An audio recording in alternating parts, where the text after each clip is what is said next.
Quand on lit des comics, il y en a qui vous marquent plus que d'autres. Préparez-vous.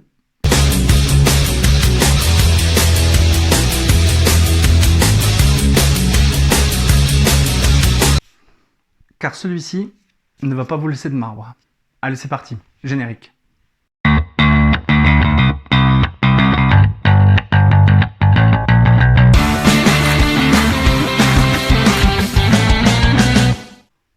Bonjour, bienvenue dans les comics de Fred, je suis ravi de vous retrouver pour cette nouvelle vidéo. Et donc aujourd'hui, je vais vous parler de Magneto, le Testament, sorti le 27 janvier 2021 chez Panini Comics. Allez, sans plus attendre, le pitch.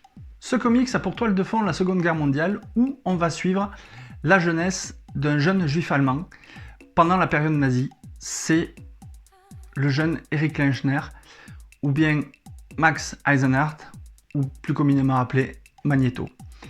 Dans cet album, si vous pensez que Magneto va utiliser ses pouvoirs pour se sortir du camp d'Auschwitz, oubliez, il y aura une ou deux allusions à ses pouvoirs, et encore, elles seront amenées de manière assez discrète dans certaines cases de l'album.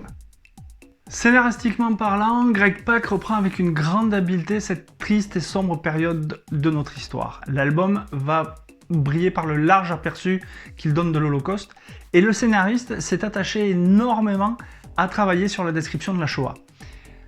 Ce qui donne un poids supplémentaire à la construction de la jeunesse de Magneto, et le récit de Greg Pak nous permet de découvrir une face cachée du personnage de Magneto pour le découvrir un peu plus en profondeur. Concernant cette édition, Panini a fait quelque chose de plutôt pas mal, je dois dire. Faut dire aussi quand c'est bien chez Panini. C'est cette jaquette. Alors cette jaquette, une fois qu'elle se déplie, vous avez en format un peu plus grand la première de couverture de l'album. J'avoue que le bandeau qu'il y a avec la jaquette est absolument génial. Il est terrible. Mais vraiment terrible. Donc Carmine Di Giandomenico, excellent dessinateur s'il en est, nous propose des personnages au regard hyper expressif. Il a su, avec son style si particulier, retranscrire l'atmosphère noire, pesante et glauque des camps de concentration. Je vais vous montrer quelques images, parce que ça arrive un peu plus tard dans le récit. Donc voilà l'arrivée à Auschwitz. On sent que là déjà, on n'est pas là pour rigoler. Et je trouve que chaque personnage, chaque situation est absolument bien dessinée, bien décrite. Celle-là, elle me fout des frissons à chaque fois que je la vois. Je vais essayer de vous la rapprocher. Voilà, j'espère que ça rend bien. On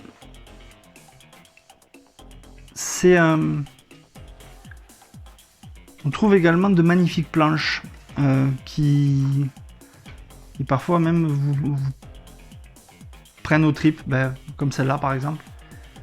Cette double page, elle vous fout des frissons quand vous lisez la BD, c'est extrêmement hallucinant. Et alors là, il y a un truc, c'est qu'on ne voit rien de ce qui se passe, mais tout est raconté. Donc, je ne vais pas vous le spoiler, mais en le lisant, j'en ai eu des frissons, parce que c'est juste bien écrit, c'est juste bien représenté. Et tout le thème, tout le titre, Magneto, le Testament, se résume dans cette case. Vous comprendrez pourquoi lorsque vous le lirez. Mais je trouve que les dessins de Giandomenico sont absolument parfaits. Ils sont parfaits. Je connaissais pas cet artiste. Et j'ai pas été déçu de le lire. Même si au premier abord les dessins peuvent choquer, je trouve qu'il s'accorde entièrement, mais totalement, avec le récit de Greg Pak. Mon avis sur Magneto, le Testament. Quand j'ai eu fini de lire la BD, il y a deux choses qui me sont apparues à l'esprit. La première, c'est que ce comics est nécessaire pour comprendre les origines d'Erich Lechner, alias Magneto. En effet, tout ce qu'il a vécu pendant cette période sombre et tragique de l'histoire est nécessaire pour comprendre ce qu'il est devenu par la suite et pourquoi il est devenu ainsi.